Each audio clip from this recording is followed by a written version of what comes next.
Lord Forsyth, Michael, we've known each other for a long time. Take me back to your early days in Arbroath. Well, I was actually born in Montrose. In a council house?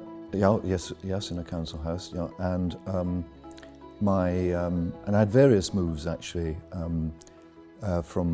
which ended up in Arbroath, and I went to school in Arbroath. I went to Arbroath High School, got the most fantastic education. I did 5 years of Latin and Greek and maths and physics. Of course, in Scotland we've never had a national curriculum.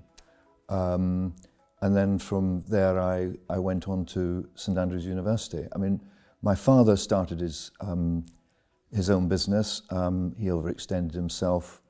The business went down and we went back into council housing. But then he picked himself up and started again and paid down all the debts. And it's made me very, very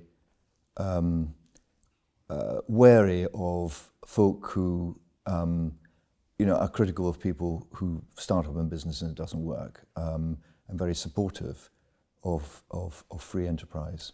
But when I went up to university, I thought I was a socialist, John. And you come out a Thatcherite?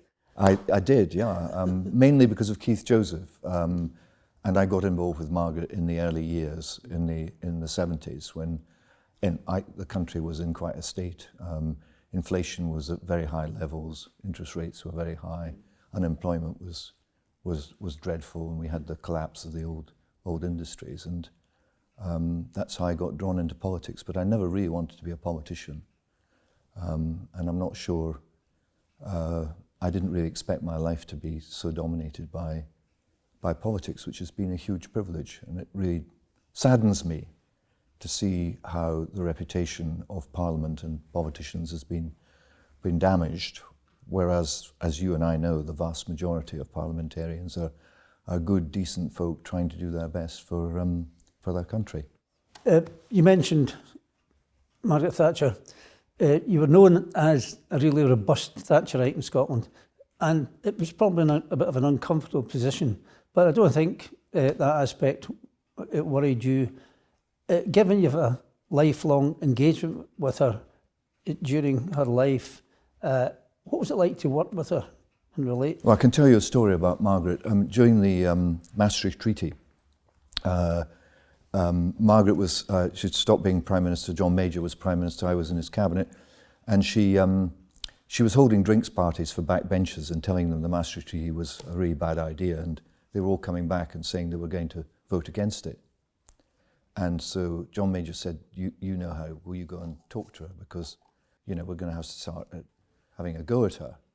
So like a fool, I rang her up and said, "I'd like to come and talk to you about the Maastricht Treaty." So I arrived, and she said, I went into a room, she got the Maastricht Treaty all annotated, and she said, "Which section of the treaty would you like to discuss, Michael?" And I said, "I'm not here to discuss the treaty, Margaret. It's just that, if you go on with these parties, the party machine's going to be turned against you, and it would be really damaging to you." At this point, there was a thermonuclear explosion. And I remember her screaming at me, "Michael, how can you, of all people, use that argument on me? Do you think if I ever cared about me, we would ever have achieved any of the things that we did?" And it was a bit like that for me in Scotland. I mean, I was very concerned about education, I was concerned about health, a number of issues. And I had lots of ideas upon what we could do. I mean, the Daily Record was a sort of daily assault. But I think it's really important to have courage and to have the courage of your convictions. And, we did some good things.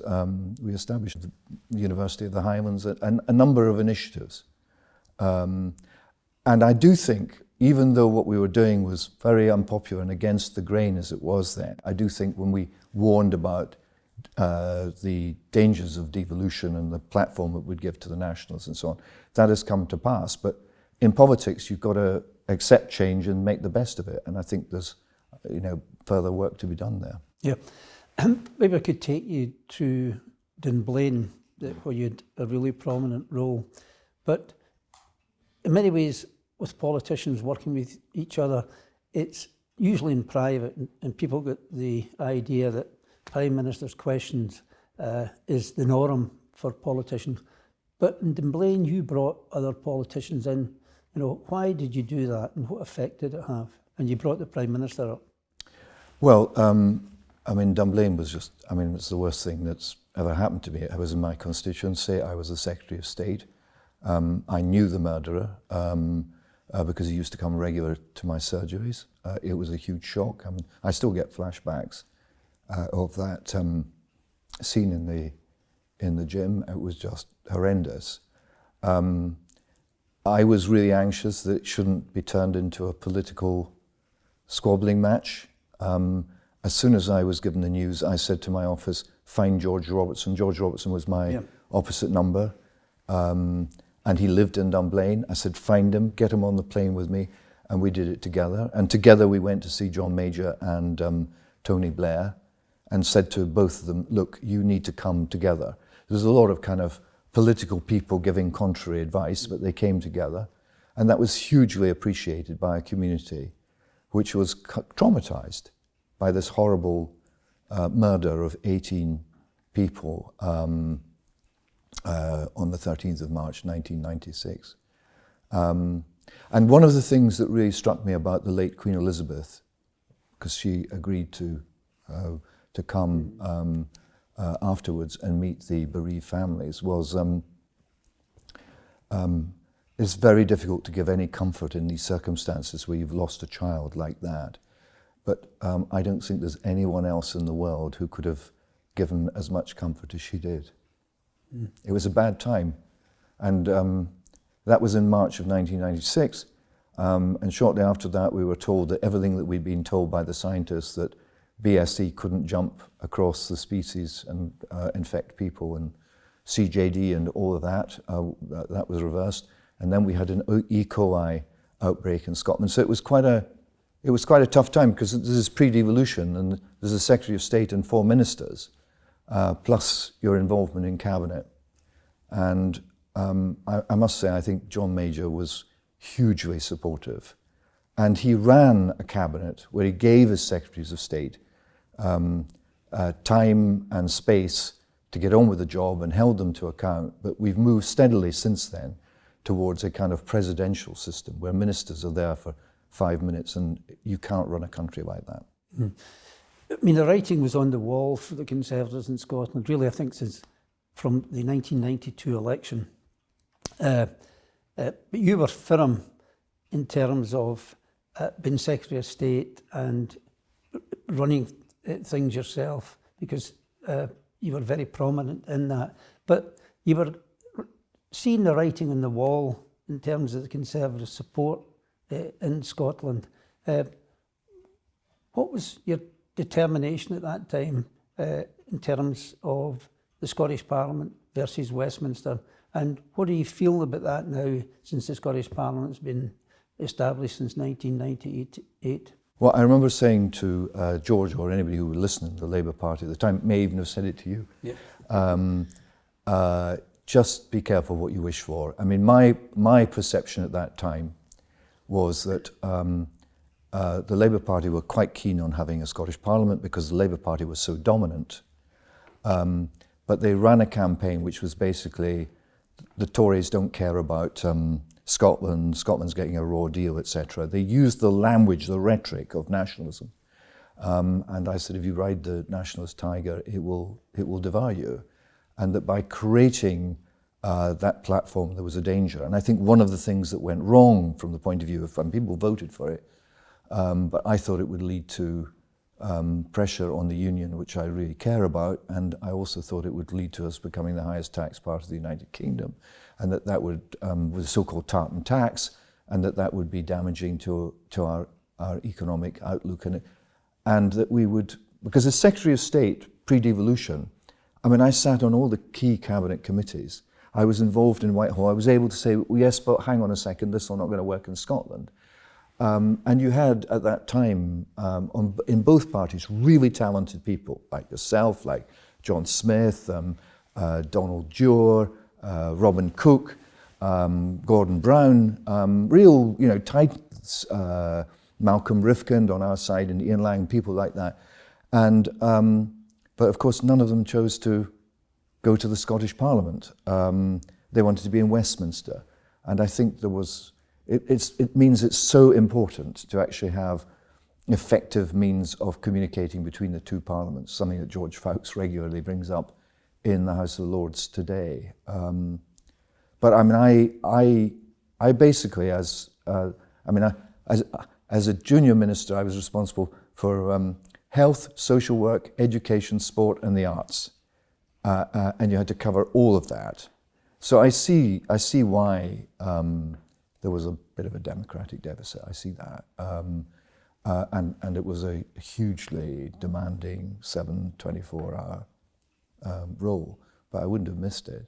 But the things that really concerned me was, is the education which I got, is that still available to people in Scotland? Is there still an opportunity? And I didn't think there was then. I mean, I used to go on about the 5 hours reading, writing, arithmetic, right and wrong. And I think under the Scottish Parliament, I think where we were once way ahead of England, we're now behind on education. The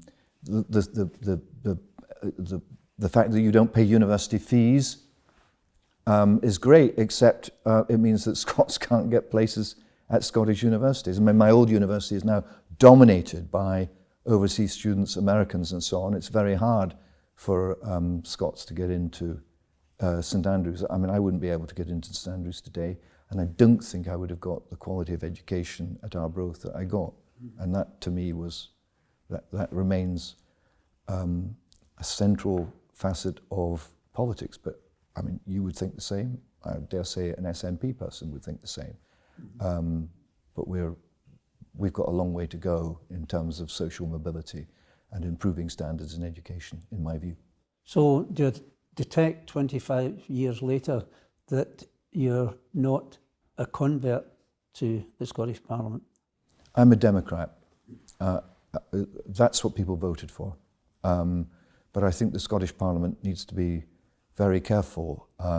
If you have a huge differential on income tax between England and Scotland, you're going to find it hard to get well-paid top people to come to Scotland, and we'll lose our people to England. So, I mean, I think there are some issues. I think the fact that the nationalists have been so obsessed with independence and that the kind of bread and butter issues have not really been at the forefront of political debate and accountability is a problem.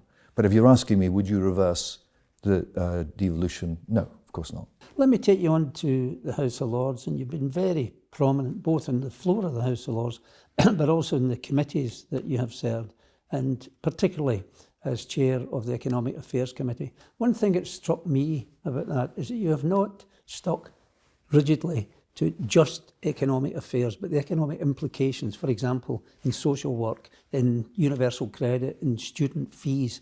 And it seems to me that the remit of the House of Lords Committee has more of a reach and a depth than the House of Commons Committee, who consider the departmental role solely. Is that a fair analysis? Yeah, I mean, I love the House of Lords. When I lost my seat in '97, John Major offered me a place in the House of Lords, and I turned it down. And I turned it down because I'd lost my seat. We'd lost all our seats in Scotland. And I just thought it was completely wrong to be translated to the House of Lords.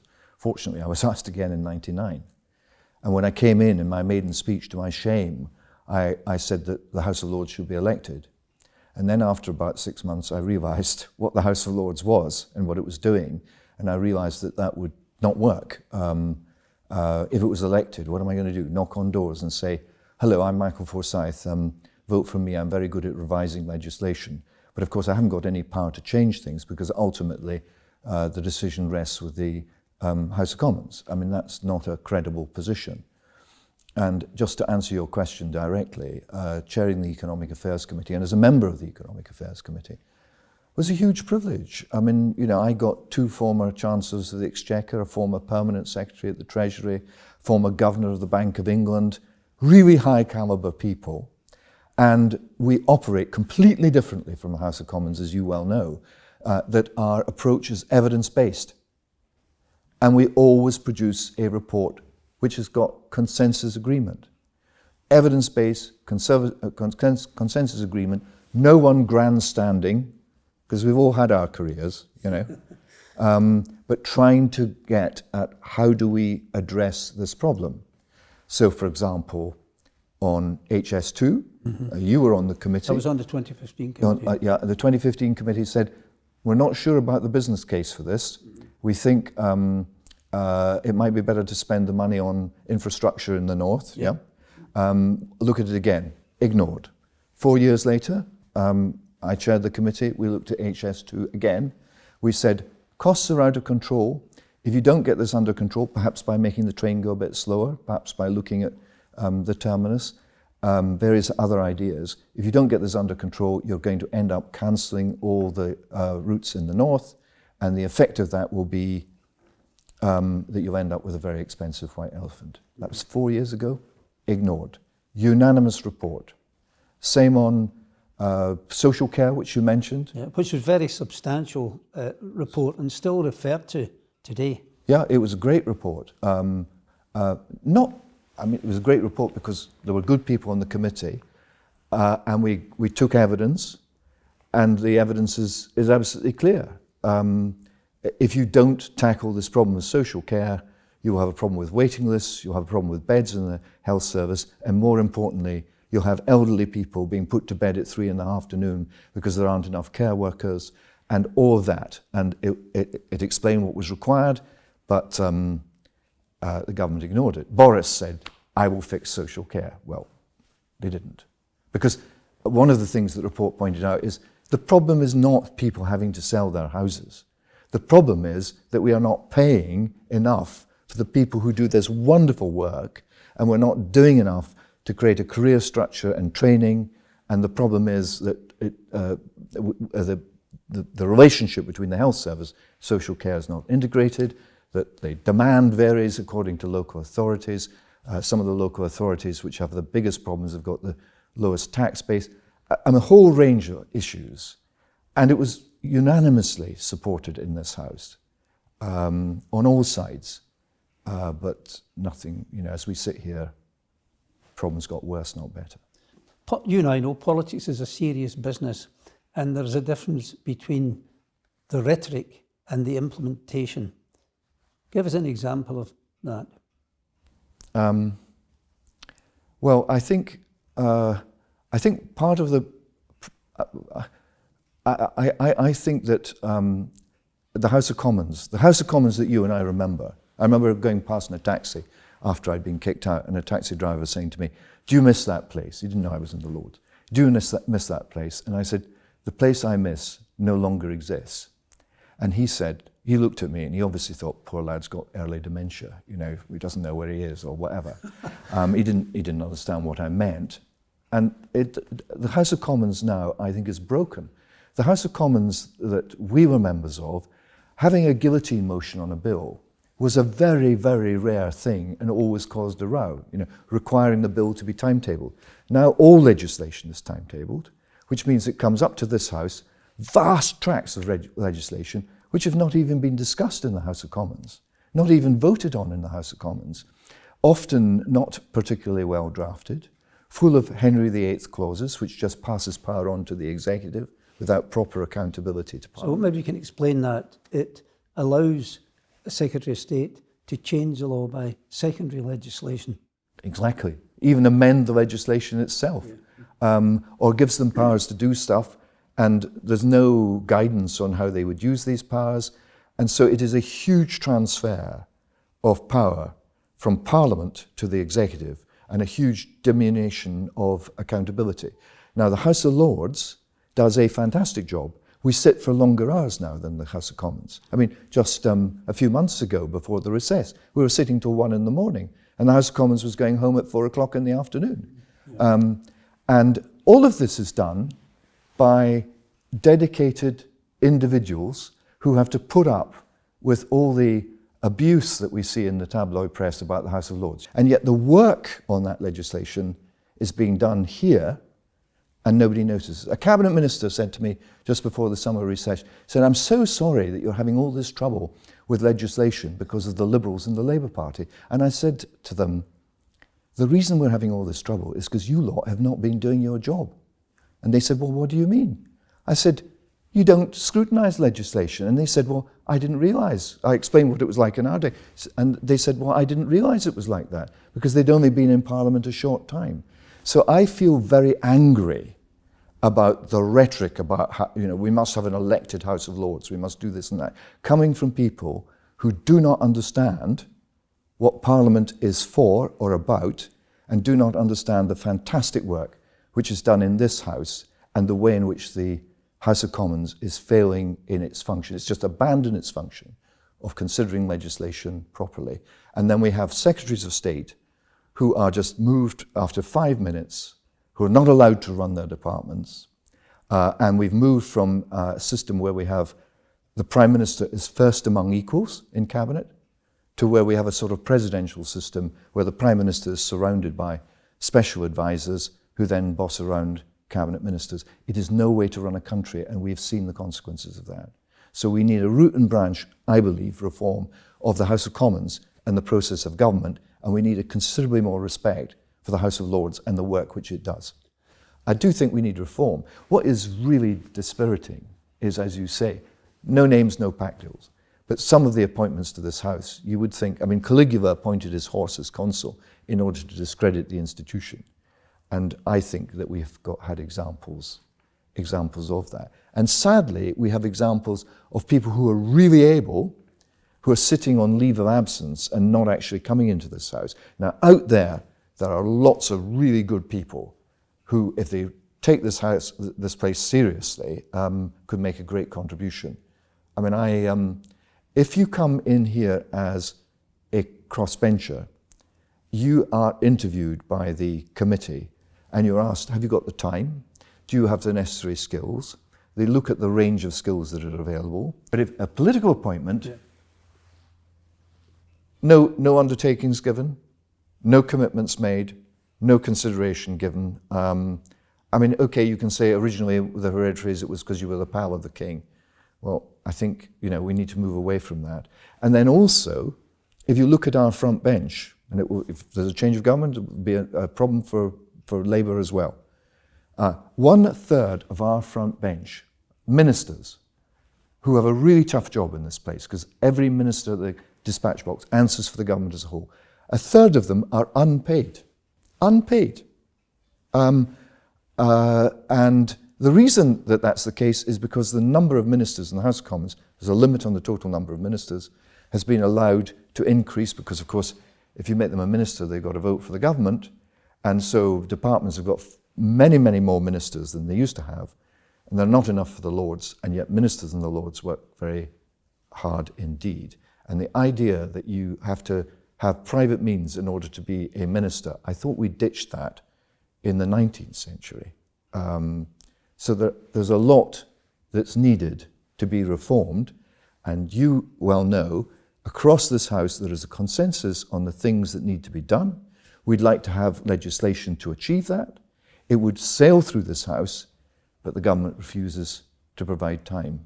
So we can find time, government time for the Animal Trophies Bill, but we can't find time to make this House of Parliament, with its great expertise and contribution, more efficient and more acceptable in a democratic world. Yeah, I've advocated in a number of speeches that any reform should in part be incremental from the point of view of better governance, because you've eloquently made the point that with the House of Lords and the scrutiny that ensures better governance. In fact, the UCL inquiry made the point that 55% of the legislation that's passed by the House of Commons has had some input and influence in the House of Lords.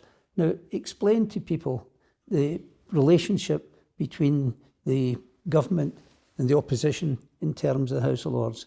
It's not a naked engagement. It's much more a consensual engagement, because I've made the point to people that when the government come with their legislation, it gets examined here. And my colleague and friend Helen Liddle, when she was in the Treasury, she had a bill, I think it relating to energy, that came up, and that was changed quite dramatically. But when she took the time to reflect on it, she said, I didn't understand a lot of this stuff. And there was that expertise in the Lords. And I interviewed David Blunkett recently, and he said that whilst he was annoyed initially on that, it made for good law. Absolutely right. And actually, one of the things that's gone wrong, we don't have a written constitution. We rely on what one of our colleagues calls the good chap theory of... Peter Hennessy. Yeah, Peter Hennessy, the good chap theory of government. And I mean, that sounds like kind of an old boys sort of thing. That is our constitution. Our constitution is respect for those conventions. And one of the conventions was, if the House of Lords amended a bill or proposed an amendment, you in the Commons, the government, would not immediately respond by saying, this is rubbish, that they would consider it carefully, and they would look at the arguments, and they'd give a considered response. That's gone. That's gone. Equally, on the other side, I mean, there are, I think I was told that on the Levelling Up Bill, there are 100 pages of amendments. Now that is... Well, on the 10th day of the Levelling Up Bill, there were more amendments than there were on the first day. Yeah, and there are two reasons for that. One is really bad drafting and things not thought through and it not being discussed in the Commons.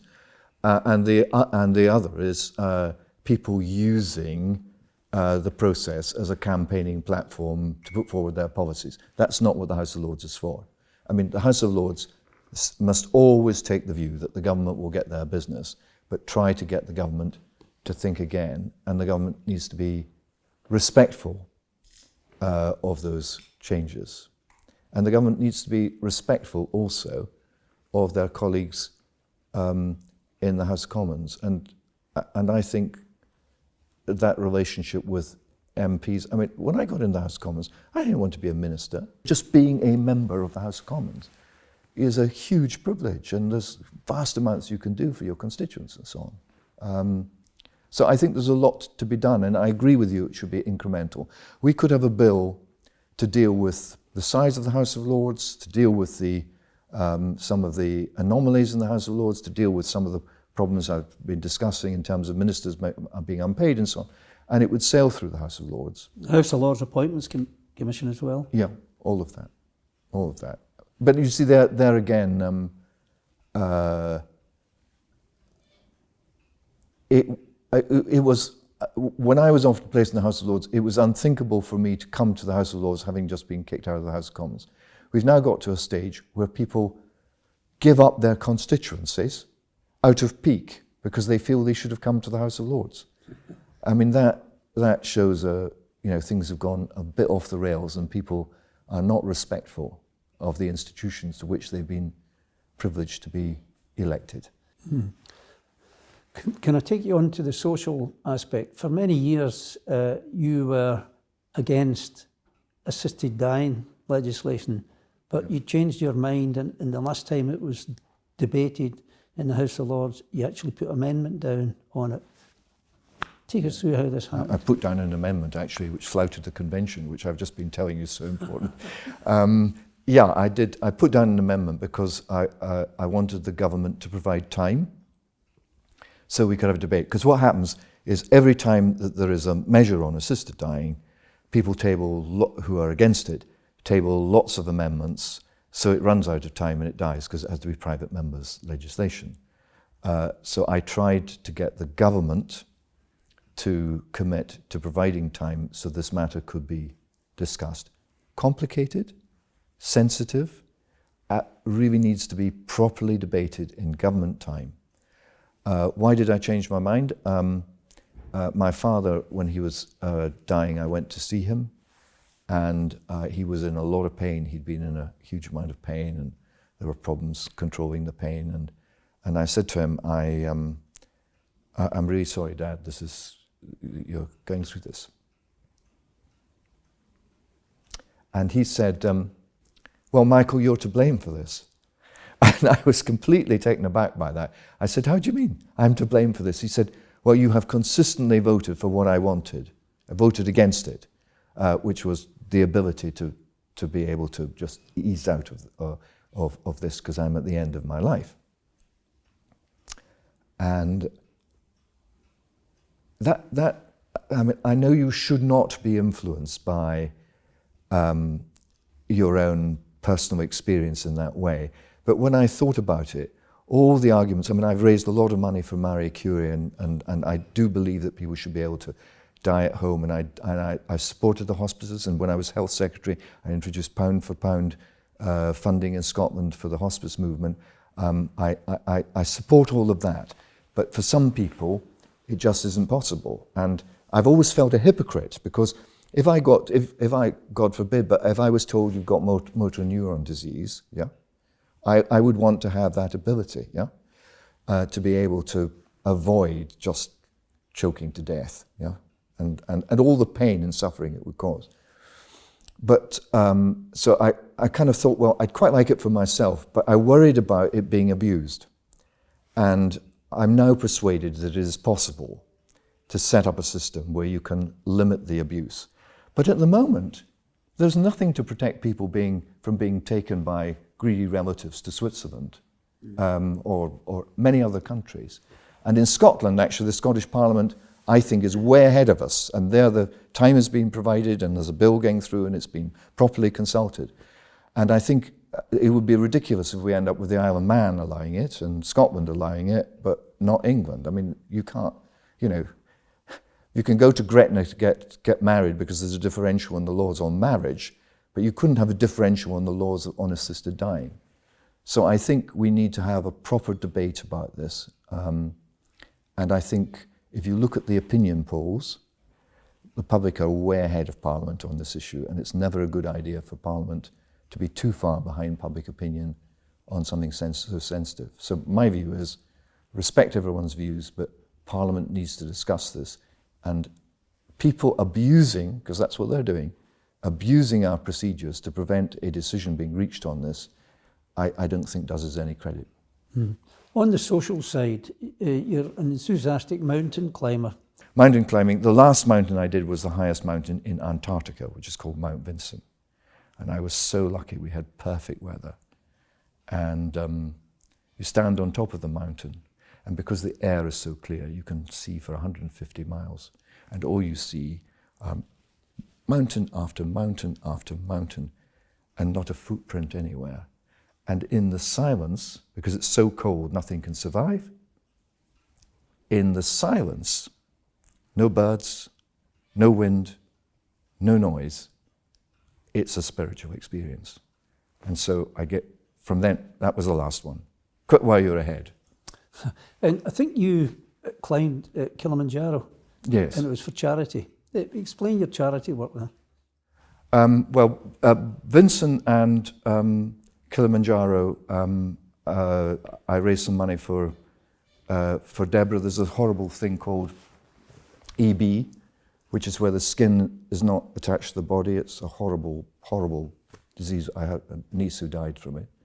And also for Marie Curie. And my wife was involved in an Indian charity helping women with babies and nutrition and so on.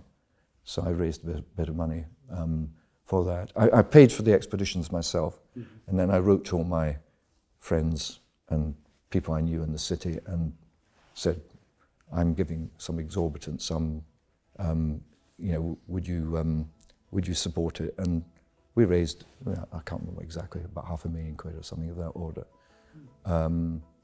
But I mean, I've done Vincent, and I've done Kilimanjaro, and I've done Aconcagua, which is the highest mountain in the southern hemisphere,